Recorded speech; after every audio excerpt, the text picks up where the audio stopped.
man, ladies and gentlemen, the day has come at last. The Hot Toys The Batman figure has officially entered the collection, and I can safely say that this is my most important video ever. Stay tuned.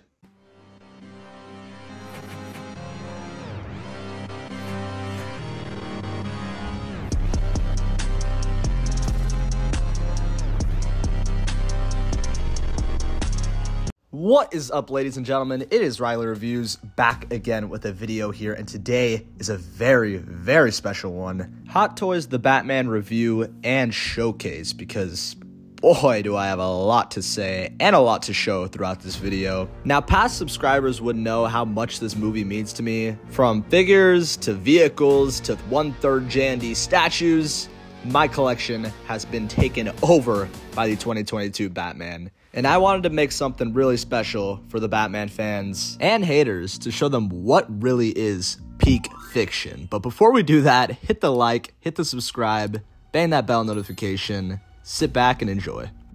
Alright everyone, without wasting any time, here is the Robert Pattinson sculpt. You can see it has a magnetic hairpiece, which comes with two interchangeable options of the more slicked back Bruce hair and the messier option. I prefer this one way better, more so resembles Batman, kind of brooding without his mask on. The other one's more so Bruce Wayne-ish. I also like how it comes with this open cowl look. Very nicely detailed, got some stitching and weathering on the top. Gives you great posing opportunities, which you will see later in the video. And we also have this clam tray with the different accessories. I'm not going to specifically take them out because honestly, I'm not going to use most of these things. You've also probably seen like 100 other videos showcasing all these accessories and hands. So I just want to quickly go through this. We have the cape here, which is a different option. Gonna give my thoughts on the cape later in the video, so stay tuned for that, but I'm just going to chuck that aside for the time being, and let's dive into the head sculpt. Now, I'm honestly pleasantly surprised with the head sculpt. I thought it came out really well. Only thing I'm not crazy about is the stubble effect. Kind of looks like bro burnt his face. Like, I'm not crazy about it, but I feel like this is an underrated head sculpt. It looks really close to Pattinson, and we have the rolling eyeball feature, which is always amazing to see. You can move them up, left, right, and center. Always freaks people out and gives you a range of posing opportunities. But yeah, this looks like Robert Pattinson to me. No bias, easily rating this a 10 out of 10. No, I'm just kidding, guys. Probably like an 8.5. You also see the strong magnets they used here. Bro has double hair at the moment. But ignoring that, let's take a look at the base and figure with the two accessories I was missing, which is the Riddler card, which I really do like. This was an integral part of the film, so I'm really glad they included it. But let's move on to the figure itself.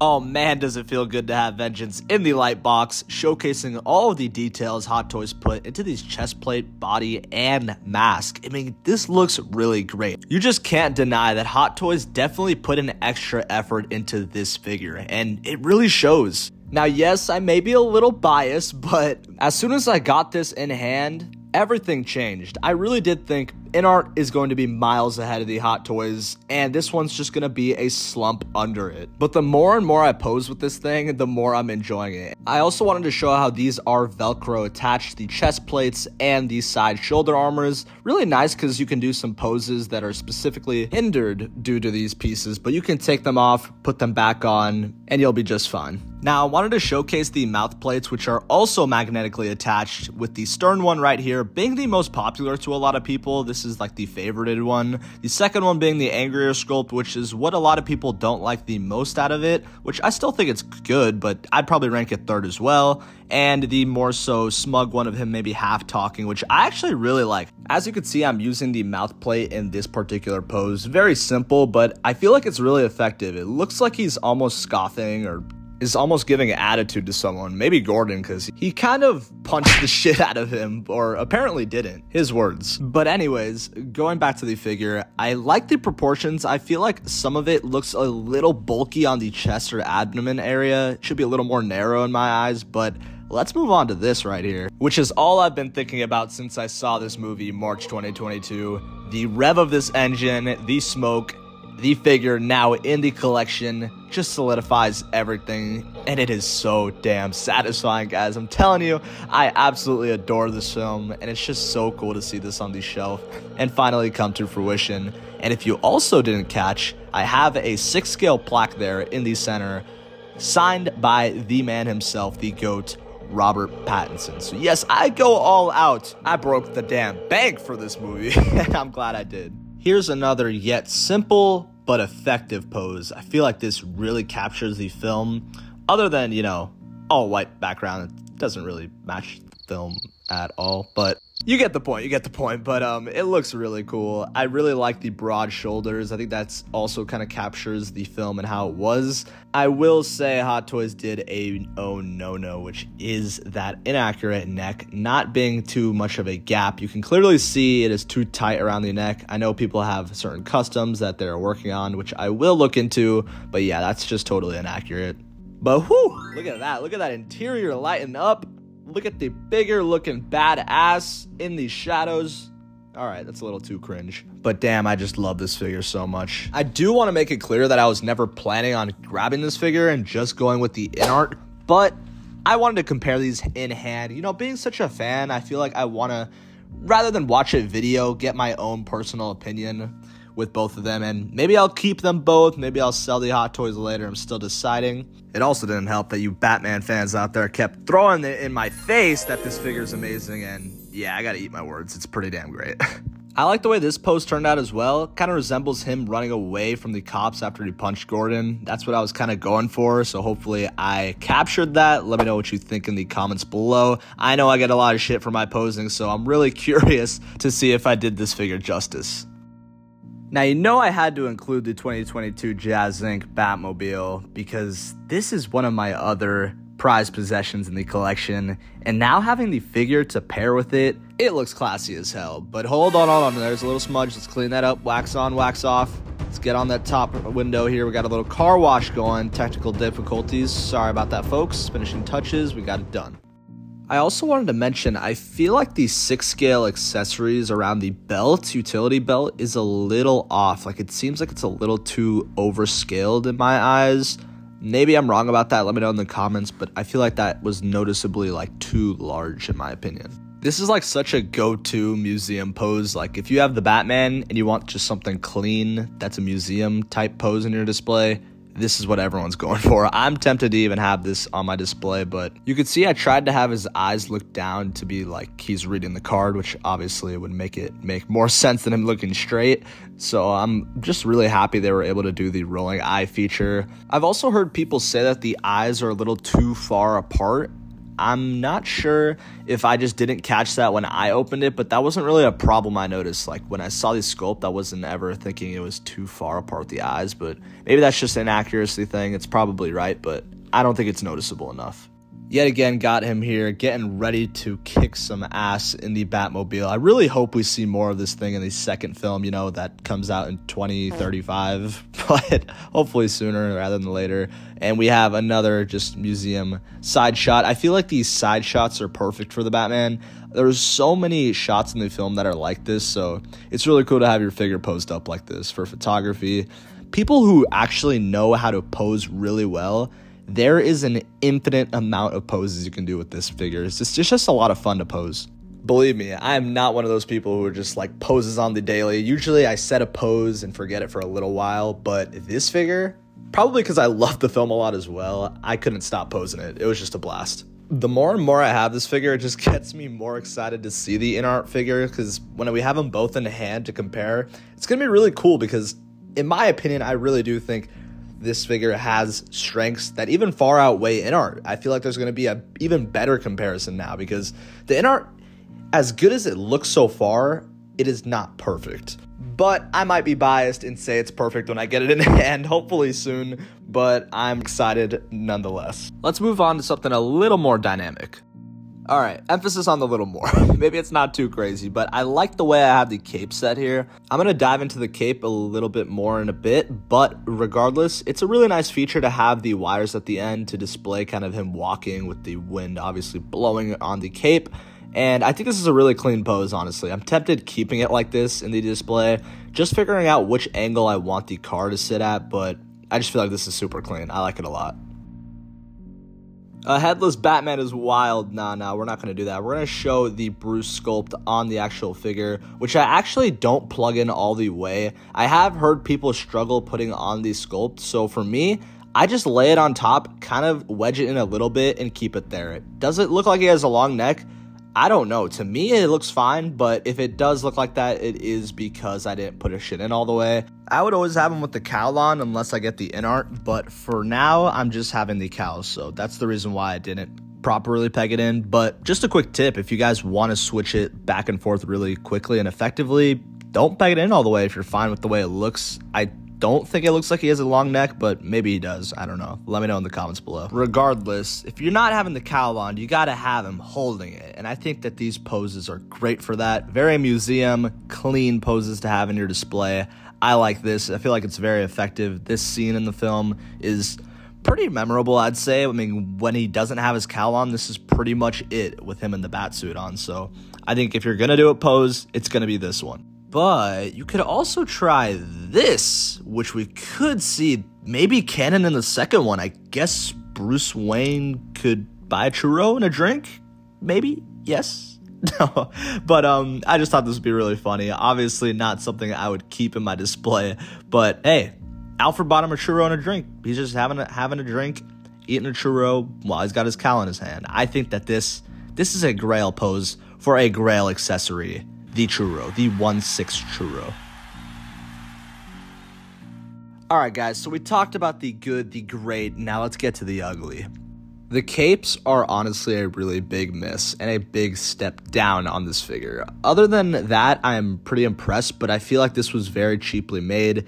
It doesn't even sit properly on the top. You see how it kind of rides up a lot? It's kind of annoying. I wish it would be able to just stay flush and down. If they added wires in the corner, I'm sure this would have helped, but it's only on the bottom left and bottom right, and it feels very cheap, very almost like paper. Like I can literally cut this with scissors. Like it just does not feel quality at all.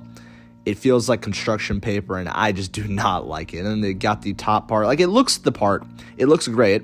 It fits for the actual figure and the way the accuracy is, but it's just very cheaply done in my opinion. I honestly shouldn't have expected any better. I've had the BVS cape from Hot Toys and it was also another travesty, so maybe I shouldn't have expected it to be better here. But I mean, it's a new figure and you kind of have the InArt obviously in the air. I just feel like this should have been better produced, but it is what it is at the end of the day. It's not a deal breaker at all, but it's just really annoying to work with and just feels very cheap. I don't like it. So yeah, it's pretty mid. It sucks. Anyways, now here's yet another look at the Pattinson sculpt. Honestly, this look is really growing on me. As much as people will say, oh, this is going to sit in the box, I'm definitely keeping the cowl. You can't really go wrong with the unmasked look. I feel like both are really great options. I will say though, the mask he's holding on his left hand, does it not look a little overscaled? I feel like it should be a tad bit smaller. Like it feels a little overscaled in his hand, unless I'm wrong. People are also seeming to mention that the Hot Toys sculpt is a little overscaled as well. Now seeing the InArt, let me know what you guys think. It seems like there's a whole waged war between the Hot Toys and InArt version. Some say the InArt sculpt is too small. Others are saying the Hot Toys is too big. It's pretty funny to see how many people are going back and forth in the threads, but at the end of the day, the Hot Toys to me doesn't look overscaled in my opinion. I think it fits just right. You can also see I'm using the clean swept back hair on the Bruce Wayne, and this also looks pretty good. I just personally prefer the other option, which I'm going to show right now. I also want to talk about the magnetic feature. I like it, but also don't like it at the same time. The reason being, for this particularly, it works fine. The magnets are super strong, but with the cowl option, the mouth plates seem to be a little weak and sometimes was even falling and slouching off. That's one thing that I will say about it. So as much as magnets are definitely a lot simpler, I feel like they should be a tad bit stronger, at least on the cowl option. I actually find it pretty funny when people give InArt shit for their magnets, but there have been multiple times where I've had issues with Hot Toy magnets, so I feel like it's just a consistent issue that can definitely be strengthened between both companies. But at the end of the day, there's just going to be some people who just can't accept a different company with good products. Don't really understand that, but it is what it is. And just taking another close look at the suit details, I really like the way this looks. I like the padding. The side stitching is also really cool. The stitch work around the chest and body maybe could have been a little smaller, but it's not a deal breaker for sure. Also showing that nice tailoring on the body. It really looks form-fitting. Wait. Is that a holster without a sticky bomb gun? What the f? Yes, that is right, folks. With the standard edition, Hot Toys did not want to include the sticky bomb gun, but gave us 2 grappling holsters. Really weird choice in my opinion. The deluxe does include it, but I guess collector edition folks like myself have to deal without one. I'm definitely going to look at getting a custom one so I won't have to worry, but that's just a big miss in my opinion. How do you not include that? It's part of his suit. Like, really, Hot Toys? I don't know. Not a fan, but 16 minutes in the video, I am just realizing that I didn't mention I do have the standard version, not the deluxe, which has the base and other cool accessories. Just didn't feel it was necessary, especially since I am getting the InArt. Just needed to go regular here. As you can see, the base is really clean. I like how you can have the wires on the ends to make it look like it's moving. The cape looks good there, but you know my thoughts on the cape. It's not too great, not too impressed. Again, as much as I like this pose, does the cowl not look a little too big? Like, it doesn't look like it would fit proportionally on his head, but it is what it is. It still looks badass regardless, but I do think it's a tad overscaled. I have seen the InArt open cowl, and it looks far superior from the photos I've seen. But this pose definitely gives the Batman vibes. Very eerie, very emo. All right, we're getting a little too off topic, Riley. Let's get back to basics, which is now showing the grappling little feature we have here, which is really nice. This is what originally came on it. Very nicely detailed, but if you remember from the film, he actually has a gadget where he can pull out the grappling gun from his gauntlet, which is pretty badass. You're able to easily peg it in through those 3 holes. that's what she said. Push it further in to replicate that scene of him using the grappling gun, which is really cool. Honestly, you're able to get some badass poses such as this, which kind of resembles him shooting it up, leaving the police department. I think that kind of resembles it here. I was trying to go for that. Hopefully, I did well. I know I got the mid poses, but for the Batman, I had to go all out. You can also really see the detail on the cowl and how banged up it really is, which is pretty accurate to the film. For only being a year or 2, he's been through some shit with that mask, that's for sure. But I feel like this pose really works well for the film, almost like he's consumed by vengeance. 2 years of nights have definitely turned him into a nocturnal animal, that's for sure. Nearly 18 minutes in the video, and if you haven't already, hit that like button. Please do, because it does help the channel grow, and we are on the road to 4,000 subscribers. So if you haven't already, hit that subscribe button. Another look at that wired cape, which does work well in some poses, but like I said, I'm not crazy about the cape, but it gets the job done. It's not like the end of the world. I just personally prefer a custom one. I will definitely be on the lookout for it, because you know there's going to be people out there who is going to get this cape done properly and correctly. Now, if we wanted to have a little companion for the Batman here, this would work out great. The Conundrum Man, a third-party company I believe made by Mars Toys, really works well, because if you didn't know, he absolutely kicked ass near the end of the film, getting rid of all of the Riddler goons and using his specific adrenaline to absolutely annihilate that final one, which I'm trying to represent here in figure form. But I will say, this is a great companion, but we need a Zoe Kravitz 1/6 Catwoman. Honestly, I feel like it's a necessity. I really think InArt should tackle her.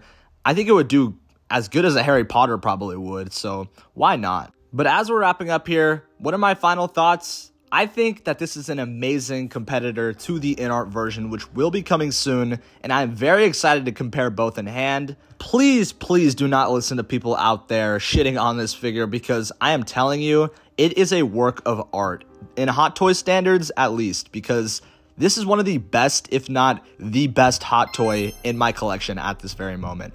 I think this has amazing presence. The sculpts are both pretty damn incredible, and the only real knock I'll give is the quality of the cape and the neck not really being accurate, but that may not even be a problem to some out there. And I know a lot of people have asked me, Riley, should I wait for the InArt or just get the Hot Toys and be done with it? And it's honestly personal preference. My advice, if you want the best Batman figure and you are the biggest fan or a great fan of the film, get the InArt. You will wait and you will be impressed. But if you're not a massive diehard fan, you can be fine with the Hot Toys. I really don't even think it's a slouch under. They're very, very close, and like I said, we're gonna finally find out when I compare both. But at the end of the day, I think InArt is the better figure, but Hot Toys is like 10 to maybe 15% below it. It's not that big of a difference. And I was definitely shocked and am eating my words on this figure. I really did think the InArt would be miles ahead, but it really isn't. And I'm fine with being wrong. I am glad to be wrong here. And thank you all for watching, and always remember, the Batman is not mid. Not vengeance.